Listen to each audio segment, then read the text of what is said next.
অনেকেই ভাবছো যে আমরা এনসিইআরটি বই পড়লাম না, আমাদের নিটের এক্সাম চলে এলো, এখন কি হবে? আমি লাস্ট মিনিট সাজেশন তোমাদের জন্য দিচ্ছি। র্যাডক্স রিঅ্যাকশনের যে পার্ট, সেই পার্টটার আমি মোস্ট ইম্পর্টেন্ট যে পার্টগুলো তোমার প্রিভিয়াস ইয়ারে কোশ্চেন এসেছে সেইগুলো আমি ডিসকাস করে দিচ্ছি।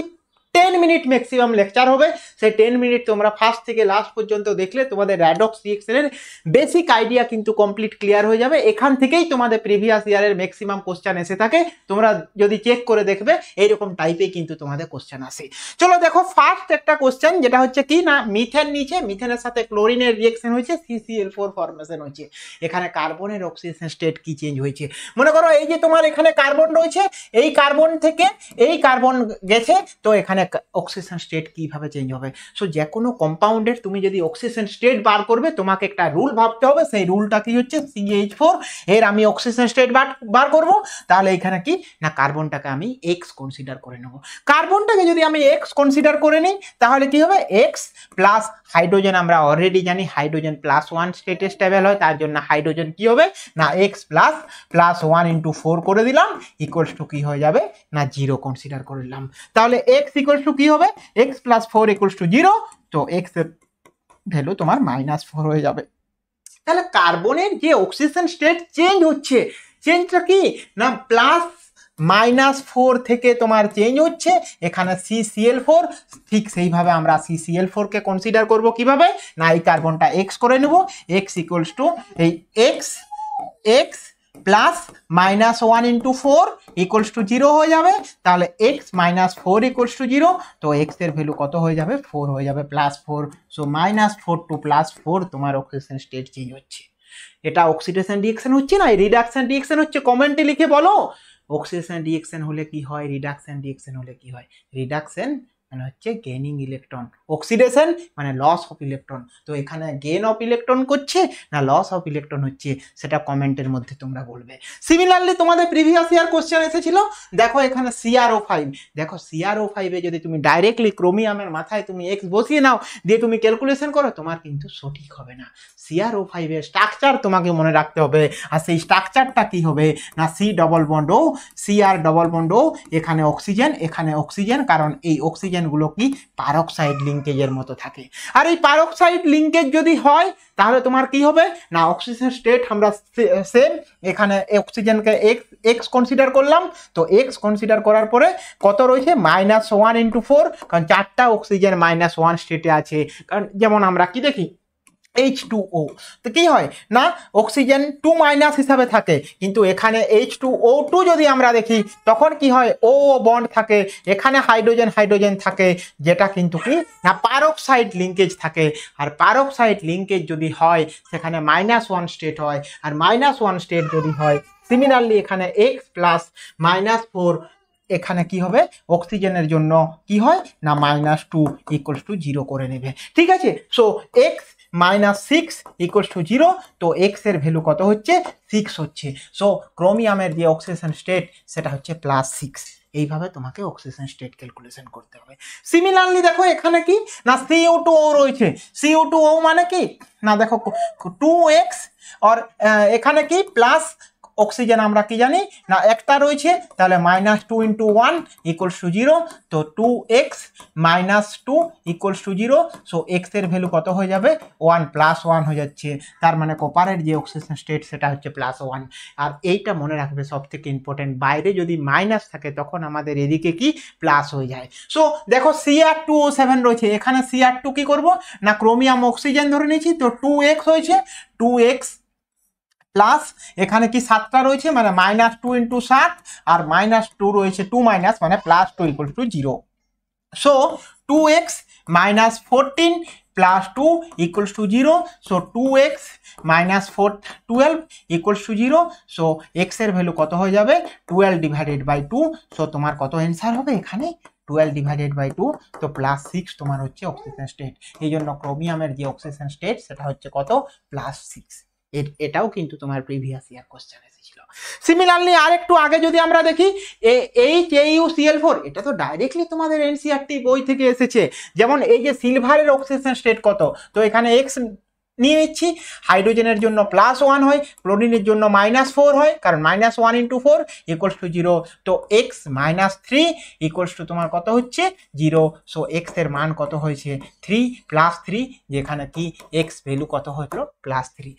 সেভাবে কি ClO3 মাইনাস করব, ক্লোরিনকে আমি x কনসিডার করছি, তো x প্লাস এখানে -2 × 3 এই 3 মাইনাস এখানে +1 = 0। তো x - 6 +1 = 0। তো x এর ভ্যালু কত আসবে এখানে 5 চলে আসবে, তার মানে ক্লোরিনের অক্সিজেন স্টেট কত হবে 5 হবে। সিমিলারলি তোমার কি না FeCO5 একটা লিগ্যান্ড রয়েছে, যে লিগ্যান্ডে আয়রনের অক্সিজেন স্টেট কত হয় না এই লিগ্যান্ডে আয়রনের অক্সিজেন স্টেট কত হবে 0 হবে, মনে রাখবে, কারণ CO যে রয়েছে সেটা হচ্ছে নিউট্রাল লিগ্যান্ড, আর নিউট্রাল লিগ্যান্ড হলে 5 × 0 মানে 0 হয়ে যাবে, তাহলে x এর মানও এখানে কি 0 হয়ে যাবে। এই জন্য সবসময় মনে রাখবে আয়রনের অক্সিজেন স্টেট 0 হয় এখানে FeCO5। Similarly diatomic molecule chlorine, oxygen, nitrogen এগুলোরও তোমার কি হবে 0 হবে। সেম তোমার P4 এর অক্সিজেন স্টেট 0 হবে, S8 এরও অক্সিজেন স্টেট 0 হবে। নোট ডাউন করে লিখে রাখবে, যে কোনো কোশ্চেন কিন্তু তোমাদের এইভাবেই জিজ্ঞেস করতে পারে। সিমিলারলি দেখো নেক্সট আমাদের আর কি রয়েছে NH2, N2O4, NH3, N3H, which one highest oxygen state. এটা তোমাদের আমি হোমওয়ার্ক দিচ্ছি, আমি এতগুলো প্র্যাকটিস করালাম, তোমরা সিম্পল ভাবে এটা প্র্যাকটিস করে বলবে নাইট্রোজেনের অক্সিজেন স্টেট কোন কম্পাউন্ডটাই বেশি হবে, option 1, option 2, option 3 and option 4। ঠিক আছে, চলো সিমিলারলি আমরা নেক্সট পেজ দেখছি Br3O8, C2O3 অ্যান্ড S4O6 2-। মনে রাখবে তোমাদের এক্সামে এসেছিল ট্রাই ব্রোমো অক্টা অক্সাইডের স্ট্রাকচার কোনটা সঠিক হবে সেটা। তো সিমিলারলি তোমাদের C2O3ও আসতে পারে আর S4O6 2- ও আসতে পারে।